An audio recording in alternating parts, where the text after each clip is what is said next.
Di episode sebelumnya, Huo Yuanjia bersama murid-muridnya meninggalkan Wenfa karena Nong Jingsun.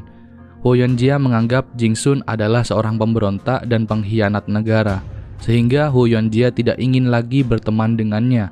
Dan Wenfa yang merupakan sepupu Jingsun juga ikut kena getahnya. Untuk teman-teman yang baru bergabung, silahkan tonton dari episode pertama agar paham alur cerita filmnya. Bersama saya Ricardo, inilah alur cerita serial film terbaik Asia, Heroes Huo Yuanjia tahun 2020, episode keempat.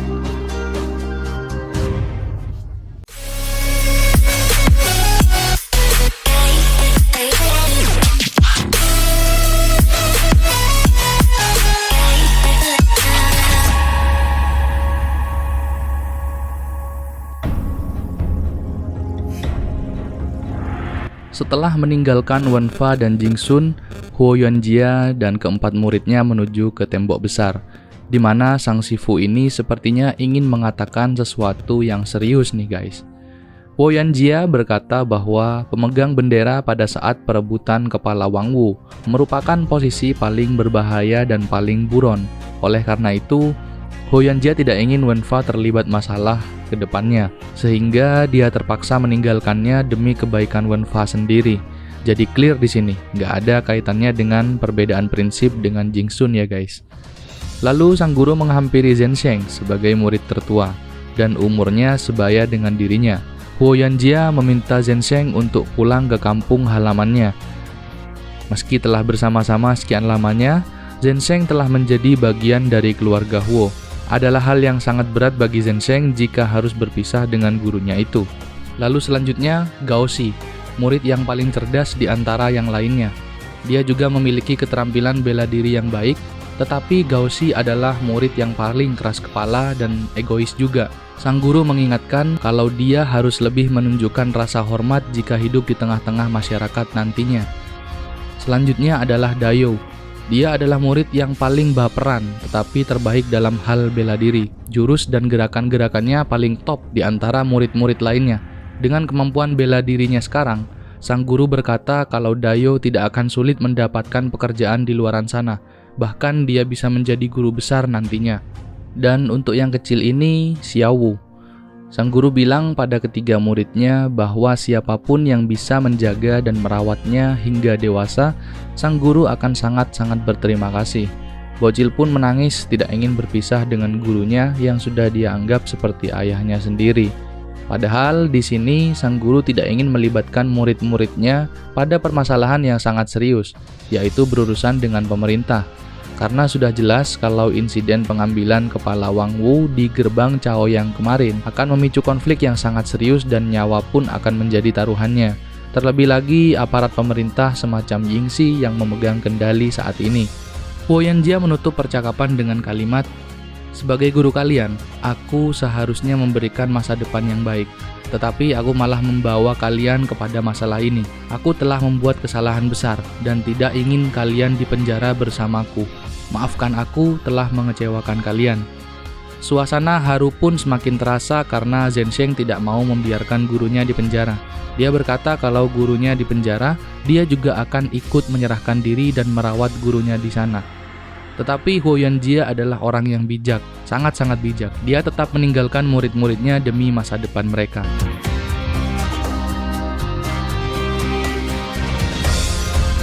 Di tengah perjalanan kembali ke Tianjin, Huo Yuanjia bertemu dengan kakaknya yaitu Huo Yuandong. Di sini sang kakak sangat-sangat gembira bertemu dengan Huo Yuanjia karena dia mendengar berita kalau seorang pahlawan dari Tianjin telah mengambil kepala Wang Wu dengan gagah berani di gerbang Chaoyang. Sang kakak meminta Huo Yuanjia agar tidak pulang ke Tianjin dan segera pergi ke kampung halamannya di Changzhou. Tapi selain menjadi pendekar yang tangguh dan berbudi luhur, Huo Yuanjia juga memiliki insting yang tajam. Dia sangat curiga kalau kakaknya itu hanya menghibur dirinya agar tidak jadi pulang ke Tianjin. Yang pada kenyataannya, rumah mereka telah lebih dulu dikepung oleh prajurit istana yang jumlahnya sangat banyak untuk menangkap Huo Yuanjia. Dan benar saja, Yingxi dan pasukannya sudah menunggu di depan rumah keluarga Huo. Ayah Huo Yuanjia, Huo Endi, keluar dan memberikan hormat kepada Yingxi selaku pejabat istana. Tetapi sambutan hangat itu tidak membuat Yingxi menjadi segan. Yang ada dia malah mendesak sang ayah untuk segera menyerahkan Huo Yuanjia. Sang ayah di sini sengaja menutup-nutupi kalau Huo Yuanjia bukanlah pelakunya. Dia juga bilang kalau anaknya sedang pulang kampung sehingga Yingxi tidak bisa menemuinya sekarang. Singkat cerita, Yingxi sudah kehabisan kesabaran guys. Dia meminta prajuritnya untuk menangkap Huo Endi, tetapi pejabat setempat yaitu Tuan Liu mencoba membujuk Yingxi agar tidak gegabah dalam melontarkan tuduhan tanpa bukti yang jelas. Karena di wilayah ini, gosip sangat mudah menyebar. Keluarga Huo adalah keluarga yang sangat dihormati oleh masyarakat. Nah, jadi ceritanya, Yingxi ini adalah pejabat istana, atau kalau zaman sekarang mungkin gubernur ya. Dan Tuan Liu ini adalah bupatinya. Dan Tuan Liu ini merupakan sahabat baik keluarga Huo. Dia kenal betul seperti apa keluarga Huo. Jadi wajarlah kalau Tuan Liu ini siap pasang badan untuk membela keluarga Huo. Tapi karena perdebatan panjang terjadi, muncullah seorang wanita anggun dan cantik jelita dengan wajah Chinese-nya. Ya, emang dia orang Cina. Dan dia adalah Wang Yunying, istri Huo Yuanjia. Mbak yang satu ini cukup pandai berbicara ya guys. Di awal dialognya saja, dia membuat Yingxi mati kutu diketawain warga di sana. Semakin Mbak Wang ini berbicara, semakin terpojok Yingxi karena dia tidak bisa membantah semua ucapannya. Jadi pada intinya, Mbak Wang ini bilang kalau waktu terjadinya perebutan kepala Wang Wu di gerbang Chaoyang, di tempat ini sedang menyelenggarakan pesta pernikahan antara dirinya dan Huo Yuanjia. Ditambah lagi suara orkes dangdut yang membuat semua warga menjadi saksi atas pernikahan tersebut. Adalah hal yang mustahil jika Huo Yuanjia berada di gerbang Chaoyang, sementara pada hari tersebut adalah hari pernikahannya. Justru yang menjadi pertanyaan, yakin nih si Yingxi nggak salah orang. Dari situlah Yingxi semakin menjadi bahan tertawaan warga. Mereka lebih mempercayai keluarga Huo ketimbang pejabat busuk macam Yingxi ini guys. Akhirnya Tuan Liu mengajak Yingxi untuk segera pergi. Karena jika dia salah ambil keputusan, maka reputasinya jelas akan hancur dan mendapat hukuman dari kekaisaran. Dan mereka pun pergi ya guys ya. Sekarang sudah aman. Saat mereka pergi, Huo Yuanjia sudah tumbuh jenggot panjang alias nyamar guys. Akan tetapi dia tidak diperbolehkan kembali ke rumah untuk saat ini. Sang kakak, Huo Yuandong menjelaskan bahwa pada saat hari lamaran kemarin, seserahan sudah masuk ke dalam rumah dan dia tidak bisa menolak kedatangan mempelai wanita. Sehingga apapun yang terjadi, Huo Yuanjia sudah dinyatakan beristri meski belum bertemu secara langsung ataupun melangsungkan malam pertama. Huo Yuanjia awalnya menolak, tetapi karena tahu kalau istrinya lah yang tadi berhasil mendramatisir para prajurit istana, dia pun hanya bisa terdiam. Di sisi lain, ayah Huo Yuanjia mengucapkan matur sembah nuwun kepada anak menantunya itu. Akan tetapi kerendahan hati Mbak Wang ini memang menjadi panutan. Dia merasa tidak pantas menerima rasa terima kasih dari ayah mertuanya itu. Kendati demikian, sang ayah tetap ingin berterima kasih karena dia telah berjasa besar pada keluarga Huo. Saat malam tiba, Huo Yuanjia yang tidur di sebuah gubuk didatangi oleh murid-muridnya secara diam-diam. Mereka bilang, jika harus berpisah dengan Sifu Yuanjia, mereka ingin memastikan keamanan sang Sifu dan keluarganya dari tangan pejabat busuk seperti Yingxi. Dan keesokan harinya, Huo Yuanjia menyaksikan murid-muridnya berlatih. Terlihat si bocil yang satu ini boleh juga kemampuan bela dirinya. Lalu datanglah Zhensheng yang membawa berita kalau Yingxi dan pasukannya sudah benar-benar pergi dari kota ini. Sehingga Huo Yuanjia sangat senang bisa segera pulang untuk menemui keluarganya. Saat dia masuk rumah, dia disambut oleh tombak ayahnya itu. Sang ayah marah besar karena dia sudah memintanya untuk jangan pulang, tetapi dia malah pulang. Namun beberapa saat berselang, sang ibu datang menghampiri putranya itu. Dia menyambut putra tercintanya dengan sambutan terhangat seorang ibu. Dan saking gembiranya si ibu, dia tidak sabar ingin mengadakan upacara pernikahan malam ini sesegera mungkin. Karena pada kenyataannya, upacara pernikahan itu belum pernah terjadi.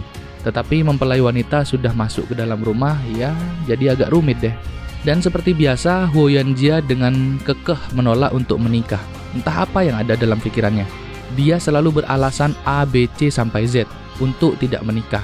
Bahkan dia meminta agar mempelai wanita itu dipulangkan saja ke orang tuanya. Ada. makan tuh besi baja. Mantep kan suaranya?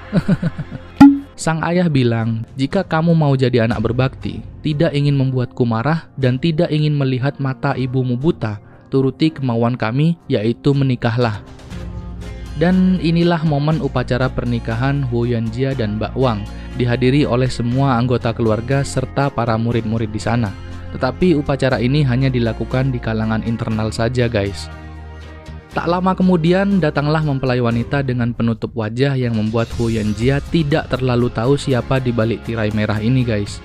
Dia pun memasang wajah yang gak asik karena dia berpikir kalau dia dapat istri yang jelek atau gak good looking sama sekali. Mereka pun melakukan sujud sebagai bentuk penghormatan pada leluhur mereka, dilanjutkan penghormatan kepada kedua orang tuanya. Nah, yang jadi pertanyaan, orang tua si Mbak Wang ini kemana ya? Kok kalem-kalem aja? Kok nggak ada ribut-ribut seperti di sini? Dan sang ibu pun sangat bahagia melihat anaknya telah resmi menikah pada malam itu. Akan tetapi di tengah-tengah momen bahagia ini, seorang pengawal datang berlari dan membawa kabar buruk kalau di depan pintu gerbang telah banyak sekali prajurit istana beserta orang barat yang membawa senjata api juga, guys. Dia juga bilang kalau sekeliling rumah Huo Yuanjia telah dikepung sehingga tidak ada pintu belakang sebagai tempat untuk meloloskan diri. Karena gerbang telah didobrak dan tidak lama lagi akan terbuka, maka sang ayah cepat-cepat memikirkan strategi. Dia menyuruh Huo Yuanjia pergi melalui sebuah terowongan rahasia keluarga Huo. Dengan begitu, Yingxi tidak akan punya bukti untuk melakukan penangkapan. Karena yang dia cari adalah Huo Yuanjia, bukan ayahnya. Nah, bayangin nih guys, baru nikah, belum melangsungkan malam pertama, udah dapat insiden seperti ini. Gimana perasaan kalian? Ya, itu tadi episode keempat dari serial film Heroes Huo Yuanjia. Dan dari keseluruhan episode awal sampai tamat, kami memberikan rating 9,7 pada film ini. Terima kasih sudah nonton, nantikan alur cerita untuk episode selanjutnya. Tinggalkan jejak kalian di bawah, dan mohon maaf jika masih banyak kekurangan. Saya Ricardo, see you guys on the next video. Bye!